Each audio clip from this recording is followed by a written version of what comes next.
सबसे पहले तो ये बताइएगा कि अभी भी उर्दन में ईरान की जानिब से अटैक्स किए जा रहे हैं, वो मिसाइल वहां पे हिट कर रहा है। ये शो करता है कि ईरान की जो ये सलाहियत है खित्ते के अंदर कार्रवाई करने की मिसाइलों के साथ, वो अभी भी काफी हद तक इंटैक्ट है। आप क्या कहेंगे इस पे?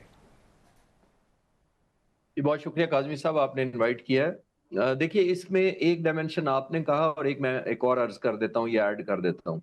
जो जंग में पहले 40 दिन तक जो मैं पैटर्न देख रहा था, वो ईरान के अब जो इंटेलिजेंस इनपुट आती थी और सैटेलाइट पिक्चर्स आ रही थी, वो पॉसिबली खास तौर पर जो फर्स्ट 10-15 डेज थे, उसमें ईरान कमर्शियल जो सैटेलाइट पिक्चर्स थी अवेलेबल, यानी पेमेंट पर, वो उनको यूज कर रहा था। जिसका मतलब ये है कि पॉसिबली शुरू में रूस ने और चीन ने उस तरह मदद नहीं की।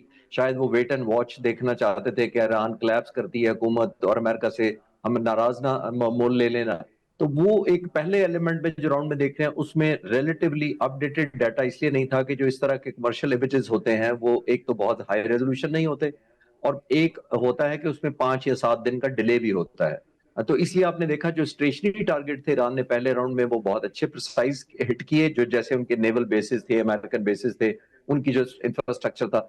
लेकिन जो रियल टाइम है वो फर्स्ट टाइम जॉर्डन में मैं देख पा रहा हूँ।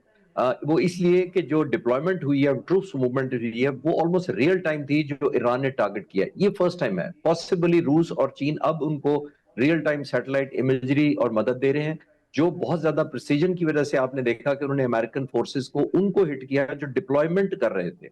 जिसका मतलब ये है कि एलिमेंट ऑफ एक्यूरेसी भी नया आया है, और दूसरा जिसकी तरफ आप इशारा कर रहे थे कि इसका मतलब ये है कि उनका वो जो मिसाइल सिस्टम या रीच है, और वो कॉम्प्रोमाइज नहीं हुई। क्योंकि जॉर्डन का अगर आप डिस्टेंस एरियल देखें तो ऑलमोस्ट 1500-1400 किलोमीटर के करीब बनता है, जबकि इसराइल सिर्फ 1600 किलोमीटर है।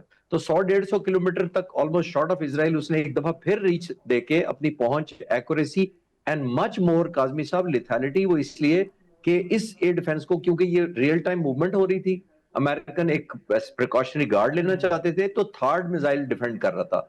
थर्ड इस वक्त दुनिया का बेस्ट कह ले, और अमेरिका का शायद सिर्फ इसराइल के अलावा वो किसी को दिया नहीं है उन्होंने। अब वो डिप्लॉय किया हुआ था, उसको भी पेनिट्रेट किया है, जिसकी तरफ प्रेसिडेंट ट्रंप ने इशारा किया था कि they sneaked into the air defence system. तो अगर उसको भी स्नीक कर गया है, तो एक अब बहुत ज्यादा एक element of compromise American side पे नजर आ रहा है, और बहुत ज्यादा एक एडवांटेज पोजीशन मुझे ईरान की रीच या पेनिट्रेशन या accuracy and real time intelligence नजर आ रही है।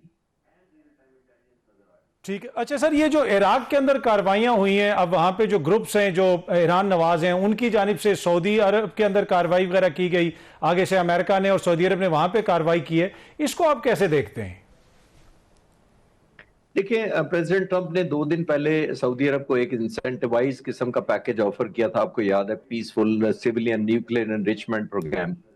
वो बेसिकली मिडल ईस्ट के ममालिक पर एक प्रेशर बिल्ड करना था, लेकिन प्रेसिडेंट ट्रंप ने अगले दिन ही ट्वीट करके सारी इसका भांडा ये कहकर फोड़ दिया कि ये तो इब्राहिम अकॉर्ड से लिंक्ड है। तो आई थिंक ये, मैं तो मुहावरा पढ़ा था, adding insult to the injury, but मैंने पहली दफा देखा था कि adding insult to the pride भी अगले दिन प्रेसिडेंट ट्रंप ने कर दिया, and he is known for that. कि जी, वो एक दफा उन्होंने कॉन्फिडेंस दिया, सेलिब्रेटिव मोड में दुनिया चली गई, सऊदी अरब के बारे में लोगों ने रश करना शुरू कर दिया, मिडल ईस्ट के ममालिक ने, कि अगर हम भी अच्छे यहाँ बनकर गुडविल रखेंगे और हमारा अमेरिकन साथ कोलैबोरेशन रखेंगे, तो हमें भी कल को एक न्यूक्लियर एनरिचमेंट का प्रोग्राम मिल सकता है। खास तौर पर क्योंकि ईरान उस तरह कॉम्प्रोमाइज उसकी मिलिट्री स्ट्रेटेजिक और खास तौर पर जो न्यूक्लियर उसका प्रोग्राम है, वो डाउनग्रेड उस हद तक नहीं हुआ। तो हर मुल्क ने लुक फॉरवर्ड करना शुरू कर दिया। तो फिर पता लगा लोगों को कि प्रेसिडेंट ट्रंप के शायद अनकमिटेड होते हैं, what he says and what he science. तो दोनों में हमने देखा कि तजाद नजर आया। तो मुझे उसी की कंटिन्यूएशन लग रही है कि वो एक तरफ सऊदी अरब को इंसेंटिवाइज कर रहे हैं, और इंसेंटिवाइज जब भी अमेरिका करता है और खासतौर पर प्रेसिडेंट ट्रंप करते हैं, तो उसका एक प्राइस होती है पैकेज की। वो पैकेज का मतलब यही है कि वो एक ईरान को डायरेक्ट ना किया जा सके। ईरान को वो बहुत अच्छा किया सऊदी अरब ने रिफ्रेन करके, लेकिन उन्होंने मैसेज इराक को शायद ये दिया है कि अगर कोई प्रॉक्सीज को यूज करना शुरू किया ईरान ने, जैसे हुतीज को किया है, जैसे हिजबुल्लाह को इस्तेमाल किया है, तो अगर इराक को इस्तेमाल करना शुरू किया, तो वो जाहिर है एक नई लेवल ऑफ एस्केलेशन जाएगी। इसमें एक फायदा बाकी को पता नहीं किसी को होता है या नहीं होता, लेकिन नेतन्याहू को बहुत होगा, और ये उसकी मुझे लगता है इंकरेजमेंट भी होगी, जो इस वक्त वाशिंगटन में ही है। और अपने तकरीबन 96 से लेके आज तक उन्होंने 17 दौरे किए हैं अमेरिका के, किसी भी हेड ऑफ द स्टेट से सबसे ज्यादा, और तकरीबन इन्हीं टेन्योर के अंदर, पिछले अपने टेन्योर के अंदर उन्होंने 7वां दौरा किया। तो that it self show something कि उन्होंने अमेरिकन प्रेसिडेंट को इनकरेज किया होगा कि इराकियों को करें न्यूट्रलाइज, ताकि एक रीजनलाइज किया जा सके, एक्सपैंड किया जा सके। अच्छा सर, जब आप एक्सपैंड करने की बात करते हैं, ऑब्वियसली इसराइल की तो ये ख्वाहिश होगी, लेकिन एट द सेम टाइम जो इत्तेहादी हैं ईरान उनको भी इस्तेमाल कर रहा है। बाबुल मंदब में हमने देखा हूतीज ने वहां पे टारगेट्स वगैरह किए। तो आपको लगता है कि वो जो इसराइल की ख्वाहिश है खुदा ना खास्ता वो पूरी हो जाएगी और ये जंग जो है ये थोड़ी बहुत खित्ते के अंदर इसी तरह चलती रहेगी और फैलती रहेगी? काज़मी साहब देखिए, ट्रस्ट डेफिसिट बहुत ज्यादा है, खास तौर पर अभी जब सीज फायर से पहले तो चले था ही था क्योंकि जंग हो रही थी, जंग के बाद भी एक सीरीज है ट्रस्ट डेफिसिट की, और एक अमेरिकन एफर्ट और इनडायरेक्टली इजराइल एफर्ट है कि किसी तरीके से ईरान को ल्योर किया जा सके। मैं ल्योर की क्विकली 4-5 मिसालें दे के साबित करने की कोशिश करता हूं कि ल्योर करने का मतलब यह है कि जो ही सीज फायर हुआ, प्रेसिडेंट ट्रंप ने, उनकी हुकूमत ने और वजीरों ने इनकरेज किया जीसीसी और अरब ममालिक को कि वो किसी तरीके से ओमान को कन्विंस करें, जो कि वो बाद में हो गया, कि बहरी जहाज और शिपिंग लाइंस को ओमान कोस्ट को हक करते हुए निकाला जाए ताकि स्टेट ऑफ हॉर्मस की जो बंदिश का ईरानियन क्लेम है उसको ब्रीच किया जा सके। नंबर वन, तो ईरान ने समझा कि मुझे धोखा दिया जा रहा है क्योंकि ओमान को कन्फ्रंट किया, ओमान को एंगेज कराया मेरे साथ। Number one. नंबर टू, आपको याद होगा उन्होंने पहले कहा 36 बिलियन फंड रिलीज करेंगे, फिर 24 किया, फिर 12 किया, और फिर काम ने वादे नहीं किया। तीसरा एपिसोड मैं रिलेट कर सकता हूं उस वक्त काजमी साहब जब अमेरिकन प्रेसिडेंट और जेडी वैंस ने ये कहा कि जब बाकी मुल्कों के पास मिसाइल हैं तो हम ईरान को कैसे मना कर सकते हैं। तो ईरान बड़ा खुश हुआ होगा कि मेरी एलिमेंट ऑफ लेजिटिमेसी को कम से कम मिसाइल फ्रंट पर मान लिया गया है। लेकिन साथ ही मार्को रूबियो ने कहा कि हम किसी सूरत ईरान को ऐसी टेक्नोलॉजी नहीं हासिल करने देंगे। तो ये 3-4 मिसालें देने से मैं साबित करने की कोशिश कर रहा हूं। अब आखिर में ऐड करें कि हिजबुल्लाह पर बमबारी भी बंद नहीं हुई। तो ईरान को यह समझ आई कि मुझे ये मुल्क, खासतौर पर अमेरिका, आउटस्मार्ट कर रहा है, नंबर वन, और गुड कॉप बैड कॉप कर रहा है मेरे साथ, यानी कुछ एक तरफ में लेजिटिमेसी दी जाती है। इसी वजह से उसने देखा कि मैं भी अब लेडर ऑफ एस्केलेशन पे बढ़ा देता हूं।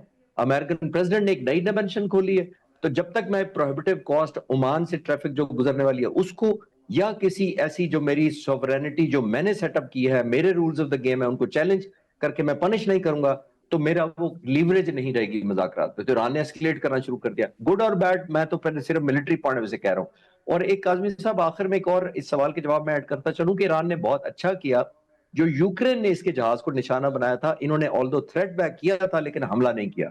कहां जरूर था। वो मेरा ख्याल है कि ईरान को ट्रैप करने की एक साजिश थी यूक्रेन की तरफ से, क्योंकि यूक्रेन ने बुनियादी तौर पर अमेरिका को पिछले सालों से वो कह रहा है कि मुझे असला भी नहीं दिया गया। प्रेसिडेंट ट्रंप ने खास तौर पर नहीं दिया, जब से जंग शुरू हुई है ऑलमोस्ट 1.5 साल हो गया। जो बाइडेन ने सब कुछ दिया हुआ है, तकरीबन 39 F-16 तकरीबन 2.5 साल बाद दिए गए थे, जो बाइडेन ने दिए थे, नहीं मान रहा था, और वो भी मुल्कों से डोनेट करवा के लिए थे, नॉर्वे और डेनमार्क और इस तरह के मुल्कों से। नंबर वन, प्रेसिडेंट ट्रंप को ज़ेलेंस्की कहते आए हैं कि आप मुझे असला नहीं दे रहे, सो मच सो कि पैट्रियट जब फायर कर दिए इन्होंने पहले हफ्ते में तकरीबन 2000 के करीब अगेंस्ट ईरान, तो ज़ेलेंस्की ने गिला किया था कि आपने अपने तो 2000 फायर कर दिए ईरान के खिलाफ, मैं 200 मांग रहा हूं, आप तो 2 साल से मुझे नहीं दिए गए। तो आई थिंक ज़ेलेंस्की ने एक नई साजिश कह लें, चाल कह लें, कॉन्स्पिरेसी कह लें, या इजराइल फैक्टर कह लें, ईरान को इंगेज करने की एक अटेम्प्ट की थी कि ईरान डाइल्यूट हो जाए, क्योंकि जो ही वो यूक्रेन तक पहुंचेगा तो फिर ईरान शायद पॉसिबली इतनी सस्टेन ना कर पाए, और एक एलिमेंट ऑफ सिंपैथी यूक्रेन की तरफ चला जाएगा, यूरोप का, नेटो का और अमेरिका का, कि ईरान के साथ लड़ रहा है यूक्रेन, तो एलिमेंट ऑफ लेजिटिमेसी बेहतर हो जाएगी यूक्रेन की।